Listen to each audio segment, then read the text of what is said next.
hope you all are excited to come here today. I'm Vaibhavi Pai, the head of developer relations at Lyzr AI.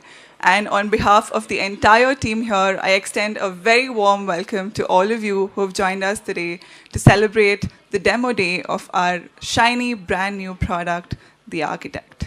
So I welcome upon stage Vidur and Shreyas, the brain behind Architect and the soul behind Architect. So they will take up the demo, show you a lot of use cases that can be built, and also do a live Q&A. So keep all your questions ready. They're going to take all of it. Awesome.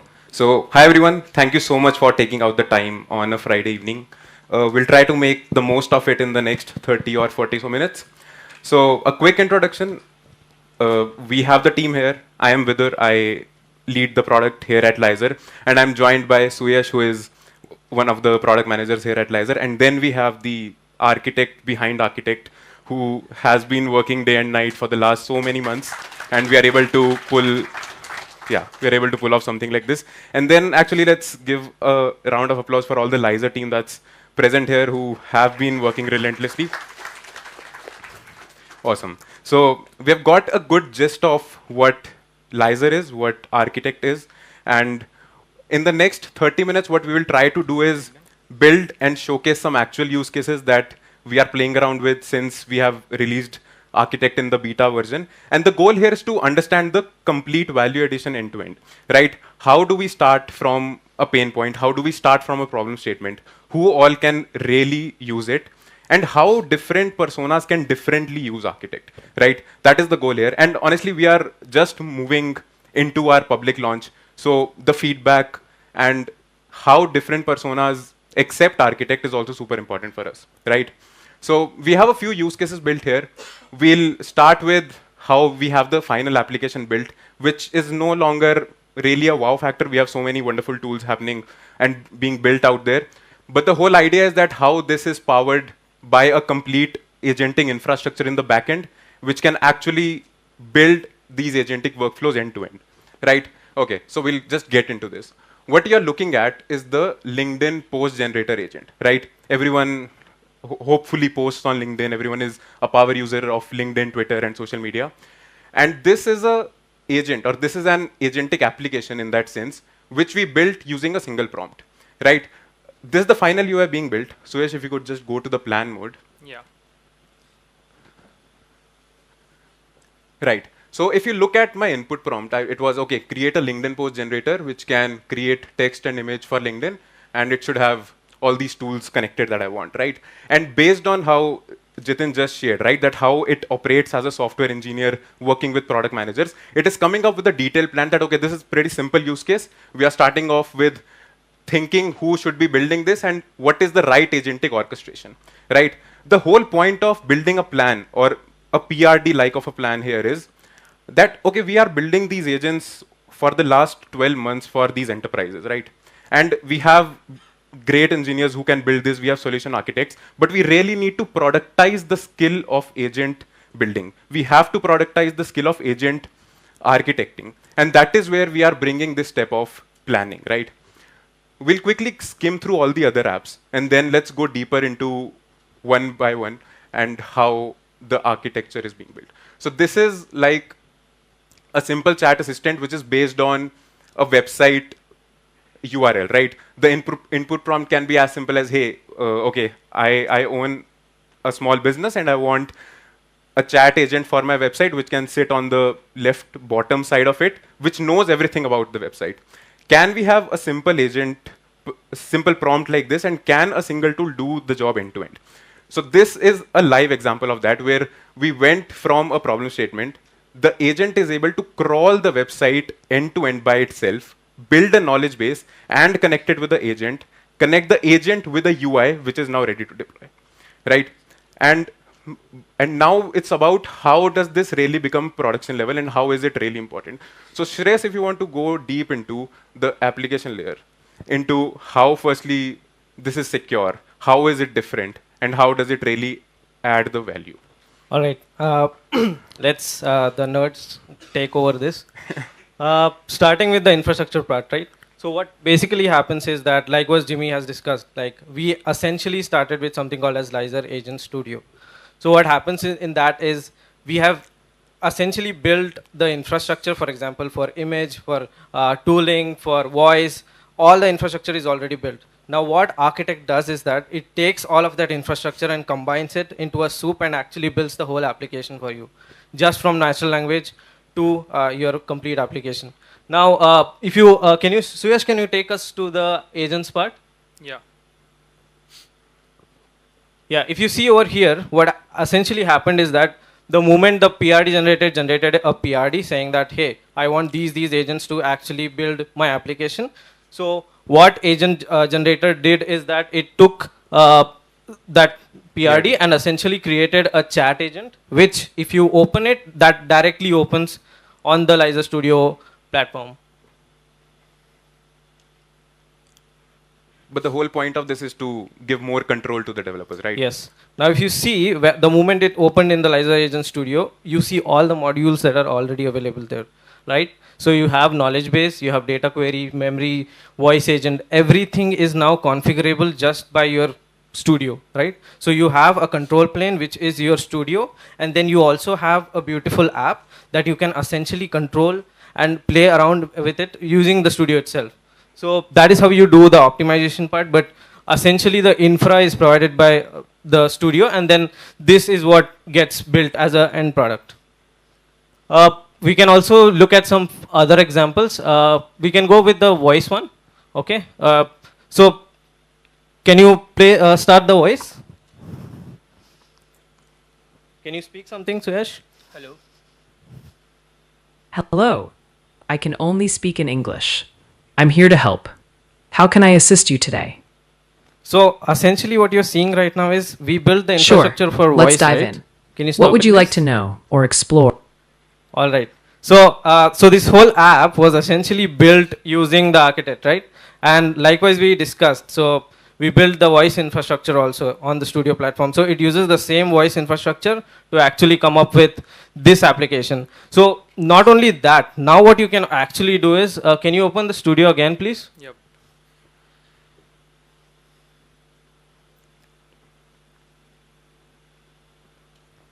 Can you switch to voice agents? Yeah, just open that voice agent, the first one.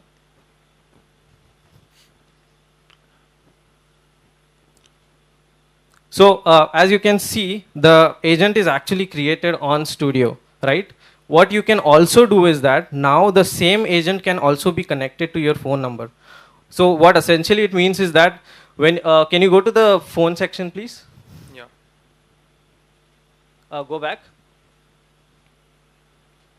Yeah, go to the phone numbers. Yeah, can you see there is a phone number already attached to it? So what basically this means is that whatever phone number, whatever the agent, the voice agent, it got created using Architect, now it's directly connected to your phone number.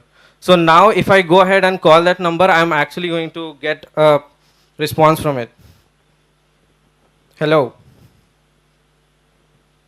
Hello. Great to connect with you.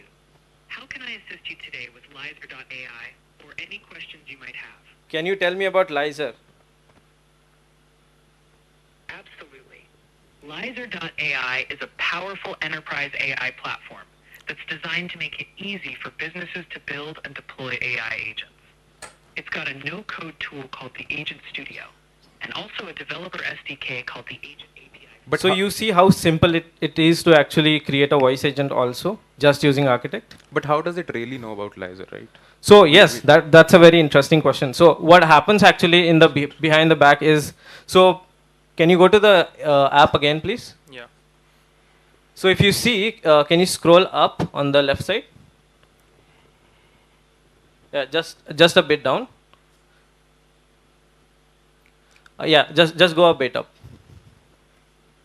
Yes, stop there.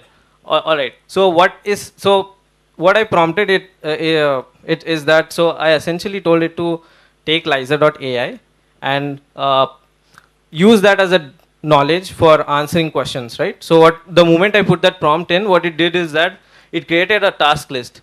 If you see on the left side, the task list is that create a knowledge base, crawl Lyzr AI website, and then update the voice assistant. So essentially what it did is that it scrolled, I mean, it actually crawled through the Lyzr AI website. It created a knowledge base, and then it attached the knowledge base essentially directly to the voice agent. So now your website can actually become your voice agent, and you can serve your customers like that. Nice. Few other use cases that we can also Yes. discuss, right? And how much time did that take, the whole voice thing? So in this application itself, like we took how much? Like probably like 4 or 5 minutes just to build a voice agent. It just built the whole entire voice agent in 5 minutes. How cool is that? Yeah, definitely. Let's go to some other agents, right, Suesh? Okay, this is a stock sense. And okay, let's go through the input prompt, right? I need a stock analysis agent which goes through most of my relevant stocks in the last 24 hours and suggest me where should I spend and invest my next $100. It should send me an email based on the analysis. Okay. Before jumping on the solution, let's go across all the modules required if architect was never there, right? If you have to build something like this, something like which can firstly analyze the stocks. So it requires some real-time connection with the web, which is analyzing the stocks and the latest information. Okay, then it is us. Then the requirement is to do the analysis, send me an email. So we need a tool connection with the Gmail. And then the requirement is I need it every day at 8 a.m. So we need some sort of schedulers and triggers, which is doing all of that. So these are like, we're talking about almost 4 and 5 different components, right? How does it able to build all of them simultaneously is what maybe we can go deeper into, right? Okay, so likewise, again, going back to the studio days. So essentially what used to happen is that everyone used to come on studio. For example, if I want to create a scheduler, I used to go to the scheduler section, add a scheduler. If I wanted to have a tool, I'll go to the tool section, create a tool there, and then attach it. And then if I want to select a model, I have to go to the agent section and then essentially select the model there and do all of that. So in this case, what happens is that the same configuration that actually you did manually, right? So you have to go clicks some buttons and integrate that.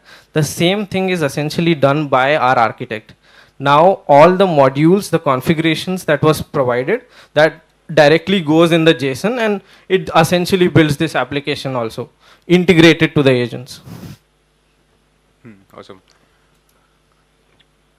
Cool. So, okay, so what you're saying is that we have schedulers, which is a component. Yes. That is again configurable because we have the complete control. And then we have all the tool integrations. For example, I don't want it to come to my email. I want it to be on Slack or somewhere else. All of that is now configurable even if I have the first version Yes. built here, right? Another point we can go deeper into is that you can build all these cool applications for your daily use, but where it really adds value is also at an enterprise side of things, right? If you're working with a lot of our BFSI customers, we have to build a lot of actual working applications as part of the involvement with them, that okay, this is the final product that will come out to be.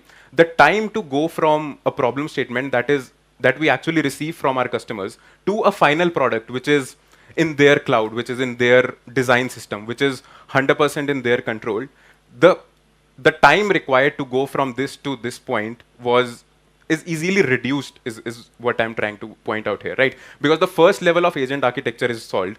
The first UI or the first thinking that any product manager has to do in that involvement is pretty much solved. And now it's about iterating and bringing that finesse into the product is what we are talking about, right? What other use cases can we discuss, right? Okay, by the way, this is the LinkedIn generator agent, right? And text is all good. I can use ChatGPT for this. Can you scroll down? You can also see the image. So yeah, so everything is built by our agents now. So if you go on, let's say if you go on some other platform where you can actually build applications, right? There are a lot of UI builders out there which you can use to build applications. One of the key challenges you face is that you'll have to provide API keys, you have to do integration. All that stuff is gone now. What you can do is just provide in plain natural language, and it can just integrate everything by itself.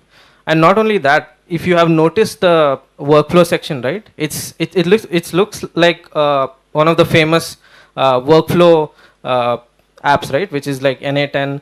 And if you see on the app section, it's similar to what other app builders are. So what we have done is we have combined both of them, right? So that essentially is the most important thing of architect. So it can do both plus on cherry on top, you will get an UI.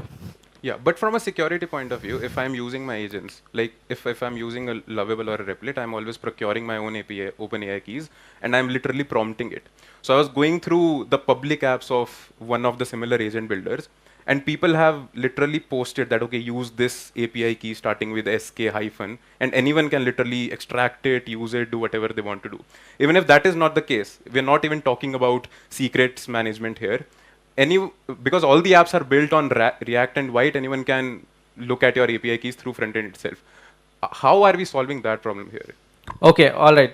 So essentially, what if you go on Lovable, right? Lovable uses White as its framework to build applications, and also there are a lot of other application builders. All of them use White. So what essentially we have done is that, because in White, what happens is it's a client-side application. So anything, for example, if you paste in an API key, it gets leaked.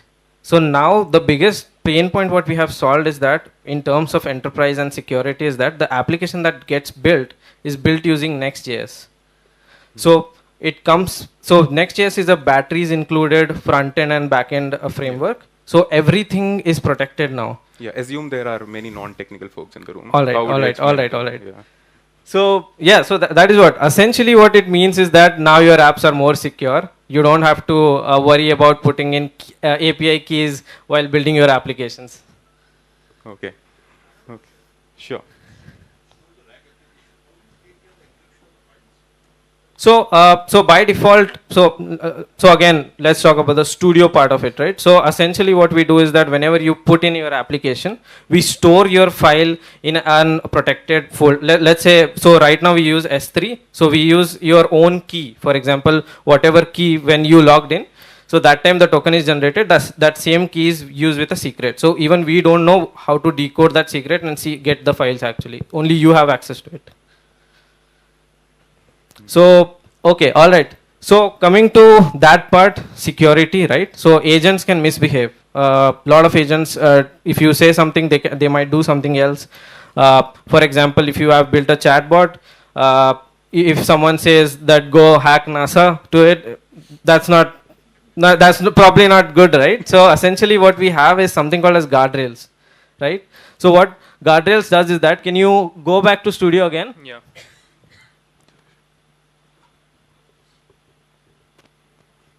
Just go to any agent. Okay. Go to the responsible AI. Yeah, this is Just open click the responsible AI. So now you can see over here. If you go to the studio, there is something called as responsible AI. So essentially, it's a policy. Now, what policy means? Policies are nothing but rules for agents to follow, right? So if you say, for example, you don't have to speak about certain topics. You have to stick to a certain topic. It is going to stick to that topic. So that is what Lyzr specializes in also.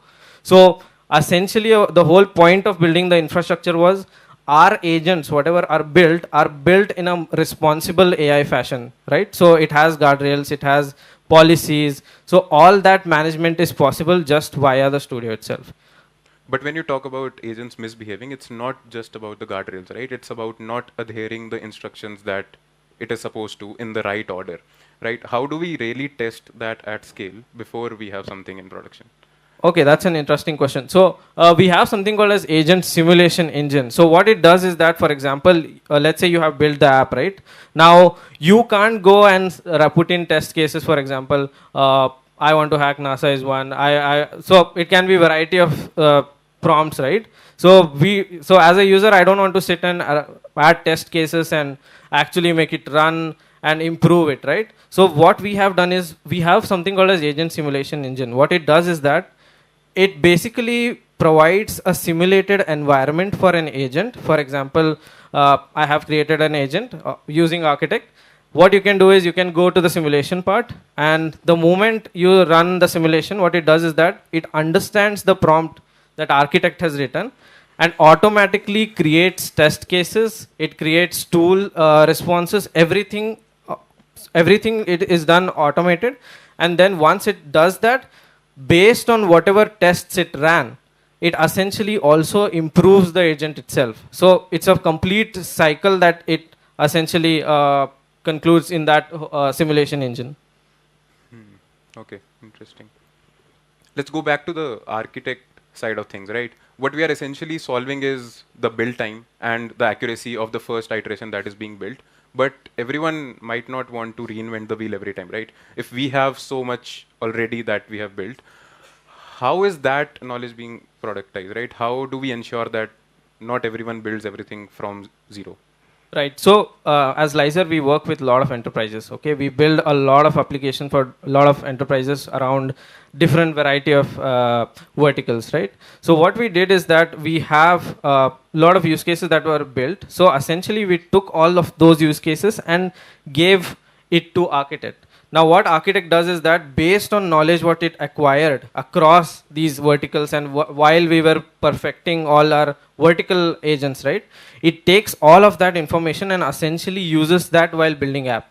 So now it's not just some agent trying to build the application for the first time, right? It is trying to build an application from the knowledge it acquired from what we deployed for enterprise applications. Right. And like in my opinion, agents are more about the technical aspect of it and plus the domain expertise, right? So anyone, let's say if there's a lawyer in this room and they're building something on architect, they can, of course, they can add their domain expertise. They can publish that into the marketplace, and now everyone can consume that level of expertise.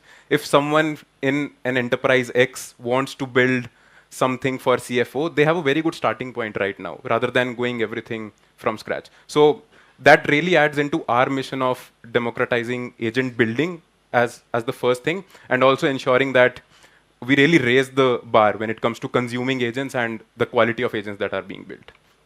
Right. So Do you want to show the marketplace? Yeah, we could go about. By the way, we are planning the public launch on Monday. So anyone who signs up will get a certain number of credits. They can play around.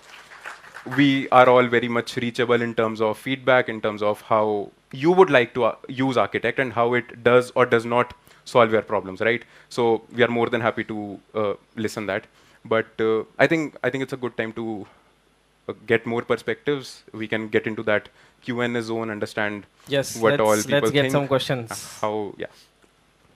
Awesome, yes, please.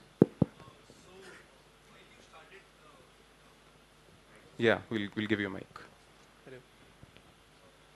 Hello. Yeah. So while you started, you mentioned that AI could make mistakes. So we have a process where you could basically iterate them, or you could refine the app basically.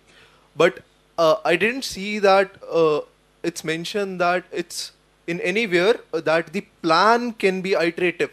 It felt like a waterfall model where the whole process goes. You go with plan, then you have agents. In agents, you can configure. That's a good thing. Awesome. But then comes the plan. So the plan, is that configurable or? Awesome. Yeah. Okay. So I would have two points related to that. One is that when you okay, let's go to the home page. Let's try any of the use cases from scratch using the guided mode. The whole point why we have this guided mode is because what we realized, right, like if you have to build anything with AI, it's all about iterations. It never gets you in the first go, right? And that is why we went and built this guided mode. Just try any of the pre-written prompts, Suyesh, right? Now what guided mode does is that, okay, it's an agent sitting behind which understands the use case, which has context of what can be built on Lyzr, and it will ask to and fro questions with you that, okay, if it's about a product recommendation agent that we are trying to build here, what are you expecting it to really solve, right? Who will be interacting to it? What information should the agent consider when you are making these recommendations? So when it's even building the first layer of the PRD, when even the first PRD that is being built is a lot more relevant to what you were assuming in your mind, rather than going to ChatGPT and trying out random stuff, right? So I think this is one attempt towards solving that problem. And the second attempt is that PRD itself is iteratable, if that's a word. You can iterate the PRD. There's itself, also right? an edit button, by the way. You can just click on the edit button and you can edit the PRD directly. You don't you can review the PRD and you can just tap on edit and you can write the PRD yourself if you want to do that. Click on the generate. Yeah, so basically the PRD itself can be iterated. You can have a to and fro conversation before you are even building the product. That is one thing. And then you can always come back to the PRD that, hey, I've spent 20 minutes with you. This is not what I intended to build. I want to rebuild, I want to reconfigure the PRD and build it from scratch again. So yeah, I think that would pretty much solve the problems. That definitely answers my question. And my second question goes, when you were demonstrating that part where you mentioned that the API keys would be automatically taken, you don't have to put on the API keys like we have in earlier platforms. So that comes the question that how, if, for example, yes, you're securing the files, you're generating a token, you answer to serve. So that works. But there would be some, for example, I'm using an LinkedIn API key or OpenAI API key. So your AI is going to go and pick that API key, right? Yes. And behind the scenes, going technically, there would be an LLM that is standing that, and we are giving him or it the API key. So is that secure enough? Yes. So essentially what happens is whenever you put in an API key, right? So there are two things, okay? One is we have something called as ENVs, correct? So what happens is whenever a agent wants to get an API key from you, it pops up a ENV window, right? So if can you go to the knowledge base app we built?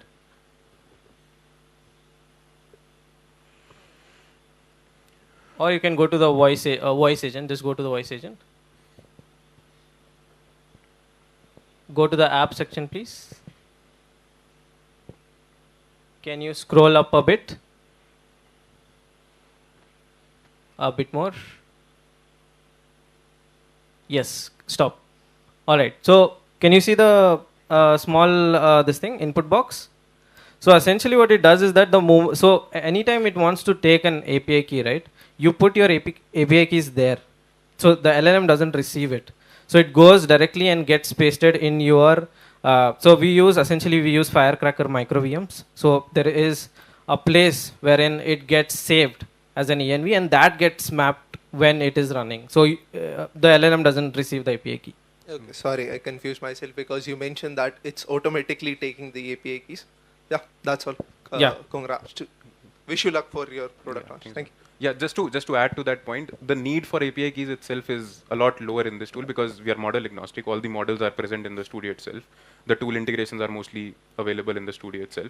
So you don't want to bring your API keys from Anthropic or OpenAI in the first place. If that was in case if you have a custom tool, you can do that. Is what I answered for you. Yeah. Yes, please. Hi team, wonderful demo. Thank you, congratulations. I have a few questions. You showed us a demo. Am I audible? Yes. You showed us a demo of like a bunch of single agents, right? Single agent use cases. Do you have one multi-agent, and how do I like structure the layout of the agents? Like, can I set one above others and set them in a star pattern or a mesh? Can you go to the LinkedIn one? Yeah. I think that was. No, I think LinkedIn is single agent. No, okay. I think it was. Yeah, go to the stocks one probably. Yes. So this is a manager style orchestration. What happens is there are sub agents and then there's a manager which essentially coordinates all the sub agents and gets the task done by it. Now, answering your questions, can you edit it by yourself? Correct? Is that what you are asking? Yes. Can I all right. modify it, edit it, or recursively self-improve ideally? So one way to do that is essentially there's a chat window. Sure. You can tell it and it will reorganize and it will do stuff. Now, if you want to still do it via manually, right? You want to do it by hand, then you can essentially go again to the Agent Studio. There is a manager style orchestration section wherein you can essentially see what agents are built and you can modify that. Yeah. And just to add to that point, this is the first iteration that the PRD built itself, right? Now, in a lot of real world scenarios, the problems would be that, hey, I don't want the manager agent to call the market research. I want to call the market research through a button on the UI. I don't want the agents itself to call it. That can be one scenario, and then like there can be human in the loop can be one scenario, and then there can be other scenarios where you want a parallel orchestration, you want them to go into a sequence. So either you can of course conversationally prompt that, hey, I don't want this, I want the other thing. You can do that in the application layer itself, and then you have the complete control to do that manually as part of the orchestrations and the workflows which are in Studio. Yes. Okay. who owns inference? Who has the GPU? Are you running inference or what? So we are basically model agnostic. Okay. So what it essentially means is that you can bring in your own models, or you can get the models which are already specified on our studio. So it comes from variety of vendors. We use Google Vertex, we use Amazon Bedrock. We also use vendors directly. The providers directly. For example, Anthropic provides us with cloud models. OpenAI provides it with OpenAI models. So essentially what it means is that the platform is there with different variety of models. You can choose between them. Okay. What about observability and costs? Awesome. So we also have something called as traceability. Can you open traces? Thanks. Can you open any trace? Oh, okay. So answering your observability question, so we have something called as traces. Now what you can do is any app or any agent that runs, you have complete trace of everything that it did. So that is one. What is the second question? Cost. I mean, in the sense that. So cost is also displayed in the same section. You can essentially look there. Okay, cool. Right, top. Yeah, top right. How do I integrate custom tools? Let's say I'm building an MCP server. Got it. Can you go to the tool section? Can you add a custom tool? So there are two options. One is ACI tools. Then there is also click on ACI tool, please. So can you select an example? So one is you have your direct integration. So you can connect to the providers directly. Can you go back? Click on custom tool. And then we have an option wherein you can essentially, I hope you know almost all of APIs are open API compatible, right? So all of them can be integrated over here. Headers can be put, default query parameters, everything. Local, does it support local inference? Oh, awesome. Okay, so we also have something, so soon we are also going to come up with something called as, Lyzr SDK. What it does is that it will provide you an option, a layer for your local tools to get executed using our reasoning engine. Okay, I think that's it. If I have any more, I'll take them after. Yeah, sure. Awesome. All right, thank you. Thank you. Yes. Yes. Okay, so the question was that we told about being model agnostic. Is that all open source or is that all SaaS based, right? Yeah, that's what he asked. So yeah, so essentially we are a mixture of both currently, and if you have your own fine-tuned private model, you can also connect that. So if you see, we have variety of providers. So if you go to the Perplexity, so Grok. So there are Llama models which are open source. There is GPT, OSS, a lot of open source models also. Yes. Yeah, sure. Okay. Yeah. Hi. Thanks for the good demo. Am I audible? Sorry, you'll be next. Yeah, please. Am I audible? Yes, you're Yeah. audible. So thanks for the good demo. So I have a question regarding the security layering. How the data that actually we are trying to feed it through the agent, how they are taking care of good in terms of data, how they are not like revealing it, how data it is taking, it should not be public, or it should not be private data, or it should be public data, how it is distinguished doing these kind of parameter. Okay, can you go to the responsible AI section, please?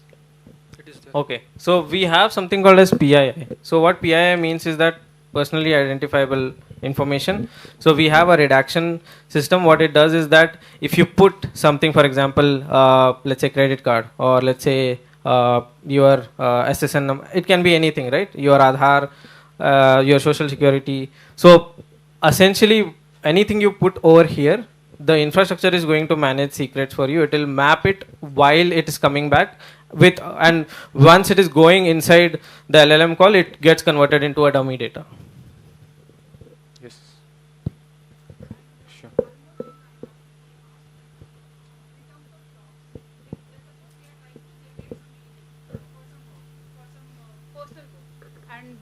Thank you.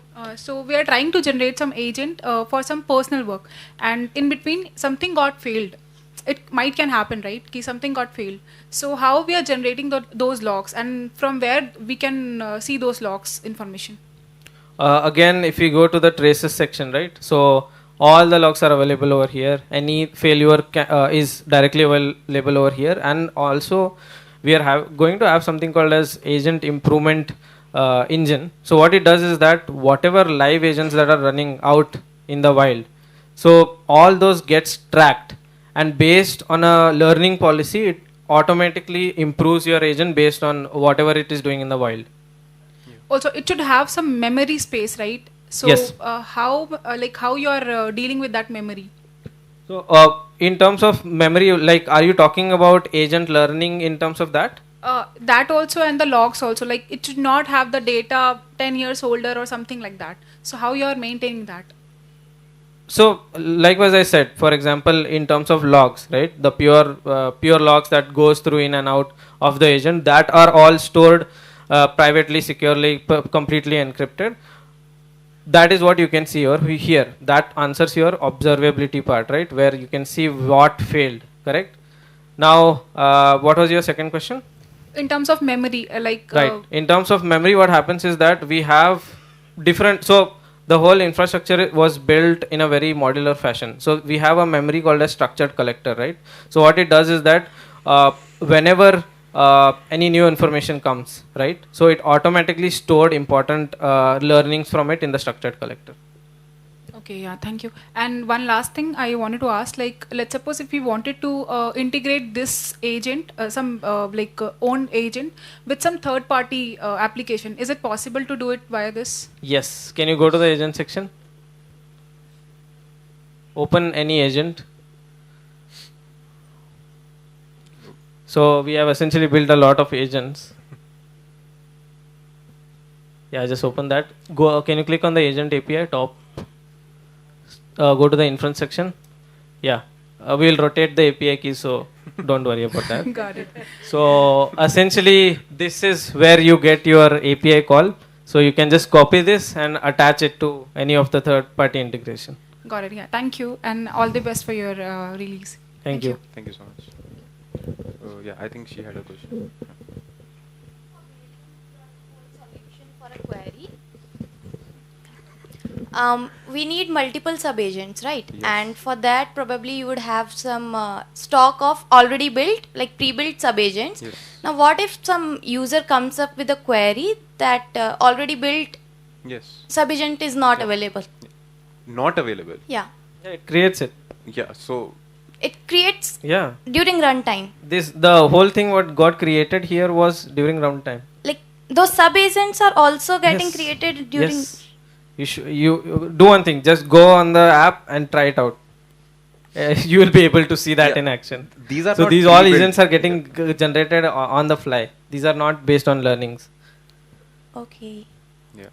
Yes, So please. I mean, the possibility is on the both sides. For example, if you build, let's say, a document review agent, that we have already solved a use case for, right? So it will use that as a sub agent when it is required from the template. But for example, this use case, it didn't have certain sub agents, so it built it dynamically. Okay, and to reduce the latency, if some agent is already pre-built, then you are using that already built. Correct. If it is not there, then you are building in the real Yeah. time. Yes. Yeah, all these 4 scenarios were built real time. They did not consume the existing agents, but that can also be, that is of course doable, is what I'm trying to. Okay, got Yeah. it. Thank you. Sure. I think. Excuse me. Yeah, so we saw a lot of new applications getting created. Do you have anything for existing applications? Like if I have a legacy, suppose if I have a legacy application, I want a technology upgrade. Do you have anything for that? Right now we don't have something like that because it builds new things, right? Because it's based on what what infrastructure it actually provides, because it can only work on Next.js app currently. But we have something soon in the future that we will have. So we will have an architect on your desktop itself. So it can look into other files and do stuff, and whatever you said, right? Migrating a legacy code base into a newer language, that is also possible. I mean, that will be possible in future, but right now it's not. Okay, one more question.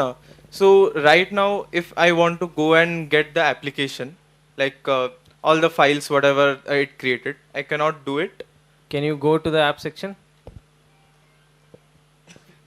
Yeah, just click on the GitHub button. There you go. You have your complete apps code accessible to you. So you can just download that, clone it, and start building on top of it also. Okay, so if I make any changes from my side, it can identify the changes what Yes, done? yes, yes, yes, yes. Okay.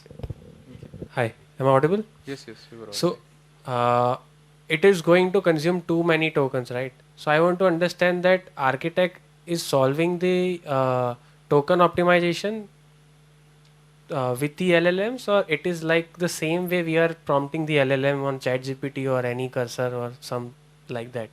Is there any benefit we are getting out of this? So let's talk about two scenarios. Okay, one is building part and one is the running part, operational part, right? So coming to the building part, right? So okay, I'll reveal you a secret that in the architect's system prompt, we have written that to reduce the task list as much as possible. So essentially there it cuts certain this thing. And in terms of inference itself, right? So when you actually deploy, for example, for an application outside, what you can do is you can run the simulation engine and see what are the costs coming. And then based on that, you can tell the simulation engine that, hey, I want to reduce costs. So automatically it will update the system prompt in a way that it tries to reduce the cost as less as possible. So we take care of agent scaling. We take care of everything related to agents. So any operational thing is already taken care by. You don't have to worry about it. You just have to pay for the credits. Okay, so we'll take one last question and then we'll wrap up the Q&A. And there would also be like a one-on-one demo outside. So you could take all your questions outside with the rest of our engineers. So one last question. We have a few hands raised. Okay, so I'll give it to him first, actually. Hi, hello. I'm from cybersecurity background, so I have some question around this. Okay. Yeah, Yes.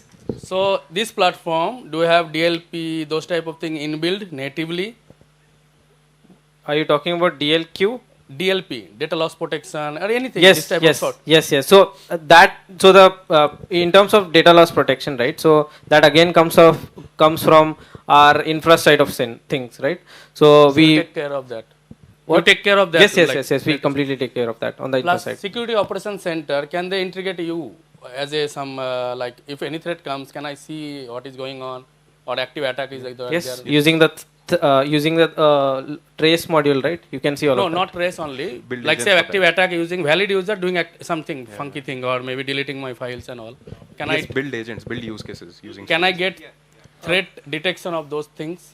Yes, I mean How? that is what using traces you can get. Only you can set traces? up. Alerts Right and- now we don't have it. The alerts you will have to look into the traces and do it. But in the near future we will have alerts wherein you can set up alerts based on the logs what it is seeing. It automatically the improvement engine what we talked about, right? So it will automatically send you alerts about any fishy activity that is going around. Okay, you take care. Like, can you allow like third party like Palo Alto, CrowdStrike, those type of guy to install agent in your infrastructure? Yes. I want to monitor like everything, all the stacks from my product. Yes, like yes, yes. CrowdStrike, Falcon engine I'm using. Yes, you can. I can install So them? the whole point, the reason why we built Studio itself was to have a very modular system. So third-party integrations and modules can be integrated very easily across. Security is taken yes, care of. yes. Okay. Related. All right, so that would be the end of the demo and the Q&A. Thank you so much, Shreyas, Vidur, and Suyash for showcasing the demo so extensively and also for patiently answering all of the Q&A. I'm sure there are a lot more questions in the audience, and I'm sorry for having cut you off. But we will definitely take all the questions. There are a lot of our engineers waiting outside. You can do a one-on-one demo. You can get an own agent built for yourself and take it back home with you, right? So we have kiosks outside. Please go and get agents built for yourself on Architect. So that brings us to the end of this demo. And I'd like to take a moment to thank all of the folks behind this event today. So I'd like to thank Hardika and the entire team at WeWork for making this happen. And I'd also like to thank Ankita and Faraz from the Lyzr team and also the entire extended support of the Lyzr team. Every small detail actually matters to make this event come to success. So thank you so much, folks. And of course, the audience, all of you for showing up today despite the traffic and work schedules. So thank you so much for making it, asking all your questions. This really, really helps us make our product better. And you guys are the chosen few to have come here for the public preview before the launch. So thank you so much for making it. There might be some bugs in the product, so please bear with it. Use it, give us your feedback, and let's make Architect the best product that we're launching from India. Thank you so much. We'll do one picture with everybody, so just hang on.